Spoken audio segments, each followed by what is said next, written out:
Hello, আসসালামু আলাইকুম প্রিয় ভিউয়ার্স, কেমন আছেন সবাই? আশা করি ভালো আছেন। মদিনা সেরা হাঁসের খামার অ্যান্ড হ্যাচারিতে আপনাদেরকে স্বাগতম। আবারও একটি নতুন ভিডিও নিয়ে আপনাদের মাঝে হাজির হলাম। আশা করি সম্পূর্ণ ভিডিওটি দেখবেন। আমরা আজকে আলোচনা করব বোর্ডিংকালীন সময়ে বাচ্চাগুলা কীভাবে রাখবেন, কী অবস্থায় রাখবেন এবং বোর্ডিং ১ দিন থেকে ৫ দিন বা বোর্ডিং কমপ্লিট হাঁসের বাচ্চা আমাদের থেকে কীভাবে ক্রয় করবেন, কীভাবে অর্ডার করবেন সেই বিষয় সম্পর্কে আজকে আপনাদের কাছে আমরা বিস্তারিত বলবো। সো বোর্ডিংকালীন সময়ে বাচ্চাগুলা কিন্তু আপনারা যখন ৫ দিন হয়ে যায়, ৫ দিনের মাথায় কিন্তু বা ৬ দিনের মাথায় কিন্তু বাচ্চাটাকে বাহিরে রাখতে হয়।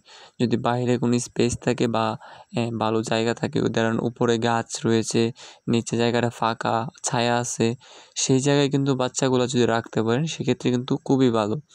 আমরা যে বাচ্চাগুলা ৫ দিন থেকে ৬ দিন পর কোন জায়গায় রেখেছি সেই ভিডিওগুলো কিন্তু আমরা পরে দিয়ে দিব, দেখতে পারবেন।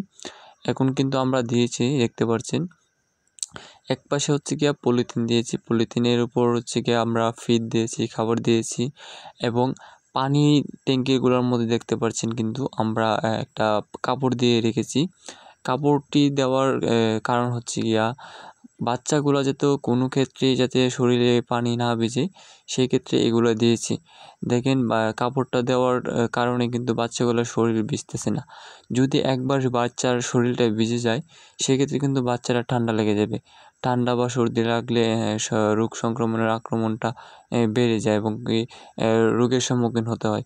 এবং নতুন খামারি ভাইরা যারা প্রথমেই হাঁসের বাচ্চা বোর্ডিং করতে চান তারা কিন্তু সহজে বুঝেন না যে বাচ্চাটা ভিজলে কী ক্ষতি হয় কি না। তারা কিন্তু ওই ট্যাঙ্কির মধ্যে কোনো কাপড় ব্যবহার করেন না, সেক্ষেত্রে বাচ্চাটা শরীর ভিজে যায়। ভিজে যাওয়ার ফলে কিন্তু বাচ্চারা ঠান্ডা বা সর্দি লাগার কারণে কিন্তু রোগের একটা আশঙ্কা থাকে বা বাচ্চাটা মারা যায়। এভাবে কিন্তু রোগের সৃষ্টি হয়। এরপর হচ্ছে গিয়া যদি আপনারা ৫ থেকে ৬ দিন পর যখন বাহিরে বের করবেন সেক্ষেত্রে কিন্তু বাচ্চারা খুব বেশি দূরে নিয়ে যাবেন না। চেষ্টা করবেন ঘরের আশেপাশে রাখারই। ধরেন ঘরের সামনে একটা বা খামারের সামনে জায়গা রয়েছে, স্পেস রয়েছে, ওইখানে আপনারা নেট জাল দিয়ে আপনারা পেঁচিয়ে ওইখানে রাখতে পারেন। যদি বাচ্চাটা দূরে নিয়ে যান সেক্ষেত্রে কিন্তু বাচ্চাটা জার্নি করলে একটা হাউল কলেরা নাম আছে, সেই কলেরা আপনার কিন্তু রোগটা আছে, ওই রোগ কিন্তু আপনার এই বাচ্চাকে ডেকা দেবে। সেই রোগটার প্রথম দিক হচ্ছে গিয়া প্রথম কিন্তু বাচ্চাটা হাঁটতে পারবে না, বসে থাকবে এবং অনেক দিন ২-৩ দিন থেকে ৩ দিন বসে থাকার পরে কিন্তু বাচ্চাটা মারা যাবে। সেটাকে বলে গিয়া হাউল রোগ। সো এইগুলো কিন্তু এড়িয়ে চলতে হবে, বুঝতে হবে নতুন খামারি ভাইরা যারা।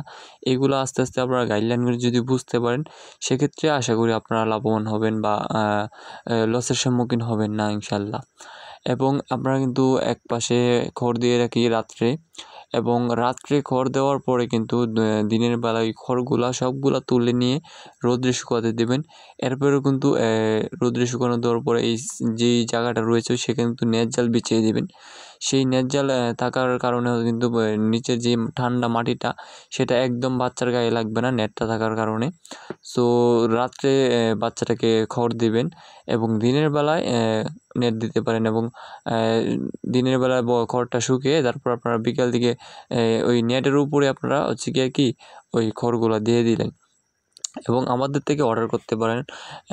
স্ক্রিনে দেওয়া নাম্বার রয়েছে, নাম্বারে অবশ্যই যোগাযোগ করবেন এবং আপনারা যদি না আসতে পারেন আপনাদের লোকেশন বলবেন, আমরা 100% গ্যারান্টি সহকারে ইনশাল্লাহ মাল পাঠিয়ে দেবো। এবং যদি আসতে পারেন অবশ্যই পরামর্শ থাকবে আপনাদের জন্য এবং পার্সেন্টেজ থাকবে এবং 1 দিন থেকে যে কোনো বয়সের হাঁসের বাচ্চা ও হাঁস আমাদের কাছে পাবেন। অবশ্যই আমাদের স্ক্রিনে দেওয়া নাম্বারে যোগাযোগ করবেন আসার আগে। এবং যদি নতুন ভিডিও পাওয়ার জন্য চ্যানেলটি সাবস্ক্রাইব করে রাখবেন। আশা করি সবাই ভালো থাকবেন ইনশাআল্লাহ। আবারও দেখা হবে একটি নতুন ভিডিও নিয়ে। আবারও আমরা কিন্তু কীভাবে হাঁসের বাচ্চাটাকে আমরা রাখবো সেই ভিডিও কিন্তু আপনাদের মাঝে আমরা নিয়ে আসবো এবং এটা কিন্তু বোর্ডিং কমপ্লিট পর্যন্ত ভিডিও পাবেন ইনশাআল্লাহ। সবাই পাশে থাকবেন।